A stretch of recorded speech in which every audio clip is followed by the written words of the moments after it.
அனைவருக்கும் வணக்கம். இன்றைக்கி எடுத்திருக்கிற தலைப்பு என்னன்னாக்கா செம்பருத்தி டீ. செம்பருத்தி டீனாக்கா இதுக்கு தேவையான பொருள் அதிக பொருளெல்லாம் இல்லை, இரண்டு பொருள் தான். செம்பருத்தி பூ, நாட்டு சர்க்கரை, இது இரண்டு இருந்தாலே போதுமானது. செம்பருத்தி பூ டீ வைக்க முடியும். இந்த செம்பருத்தி டீக்கு என்ன செய்யணும்னா, முதல்ல ஒரு சின்ன கடாய் எடுத்துக்கோங்க. கடாய் எடுத்துகிட்டு கடாயில் ஒரு 200 மில்லி அளவு தண்ணி எடுத்துக்கினா போதுமானது. தண்ணி கொதிக்க வைங்க. அது கொதிக்கட்டும். அதுக்கு முன்னாடி ஒரு சின்ன தகவலை நான் பதிவு பண்ணிடுறேன். இந்த செம்பருத்தி பூவினுடைய பயனாக சொல்லிடுறோம். இந்த செம்பருத்தி பூவில் நிறைய பயன்கள் இருக்குது. அதில் ஒரு சில குறிப்பிட்ட மட்டும் இந்த வீடியோவில் சொல்கிறோம். அடுத்து ஒவ்வொரு வீடியோவில் ஒவ்வொரு தகவல் சொல்கிறோம். இன்றைக்கி செம்பருத்தியில் இதுக்கெல்லாம் பயன்படுதுனாக்க, இப்போ கோடைக்காலம் வந்துடுச்சு. இந்த கோடைக்காலம் வந்ததுனால மனிதனுடைய உடல் வெப்பத்தை சூட்டை குறைக்கும் ஒன்று. இரண்டாவது, இரத்தத்தை சீராக கொண்டு போகும். மூன்றாவது, குறிப்பாக பெண்களுக்கு மிகவும் சிறப்பு வாய்ந்தது. பெண்களுக்குனாக்கா மாதவிடாய் காலங்களிலேருந்து இந்த மாதவிடாய் சராசரியாக போகாமல் ரொம்ப பாதிப்புக்கிற பெண்கள் பயன்படுத்தலாம். அதே மாதிரி சிறுநீர் போகிற இடத்துல ஒரு எரிச்சல், நமைச்சல், வலி ஏற்படும். அதுக்காக இந்த பூ டீயாகவும் சாப்பிட்லாம், இந்த தண்ணியில் கொதிக்க வச்சு. அதே போல் பொடி பண்ணி பாலும் கலந்து சாப்பிட்லாம், சூரணம் செஞ்சு சாப்பிட்லாம். பொடி பண்ணி தலைக்கு தேங்காய் எண்ணெயில் போட்டு தலையில் வச்சுக்கலாம். முடிக்கு நல்லது, நல்ல முடி நல்லா வளரும்.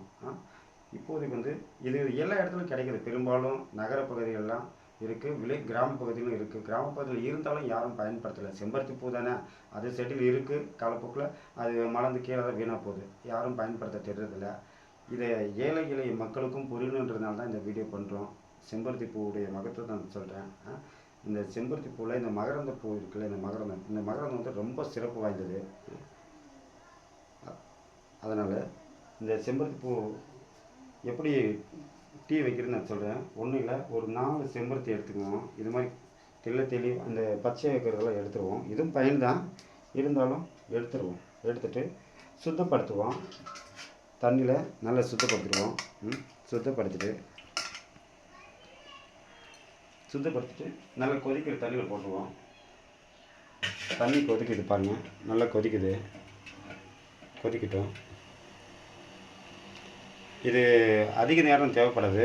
குறைஞ்சபட்சம் ஒரு 2 நிமிஷம் 3 நிமிஷம் அவ்வளோதான் தேவைப்படும் தண்ணி கொதிக்கிறதுக்கு. தண்ணி கொதித்த உடனே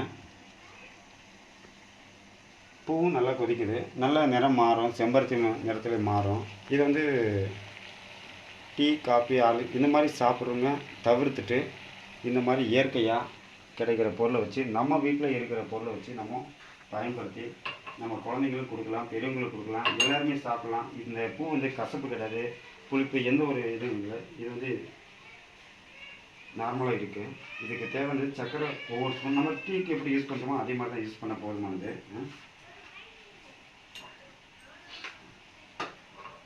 போட்டாச்சு.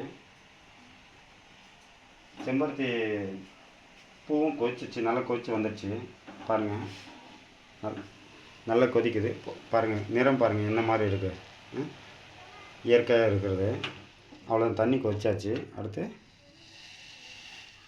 ஒரு வடிகட்டி வச்சு வடிகட்டுவோம்.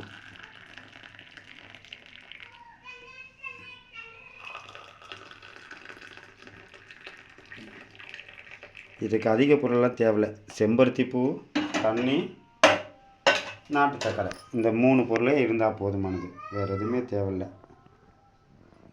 கலர் பாருங்கள் எப்படி இருக்குது, அழகாக இருக்குது. பார்க்கும்போதே ஒரு க்யூட்டாக இருக்குது. இதை உடனே சாப்பிட முடியாது, குழந்தைங்களுக்கு கொஞ்சம் ஆற வச்சு கொடுங்க. டீ சாப்பிட்றவங்க அப்படி விட நார்மலாக சாப்பிட்லாம். டெய்லி காலையில் மாலை பொழுது 2 பொழுதும் சாப்பிடுங்க. ரொம்ப நல்லது செம்பருத்தி பூ நல்லது. இந்த வீடியோ பார்க்குறவங்க ஷேர் பண்ணுங்கள், சப்ஸ்கிரைப் பண்ணுங்கள், மக்களுக்கு தெரியப்படுத்துங்க. நன்றி, வணக்கம். நான் உங்கள் கலைப்பிரியன்.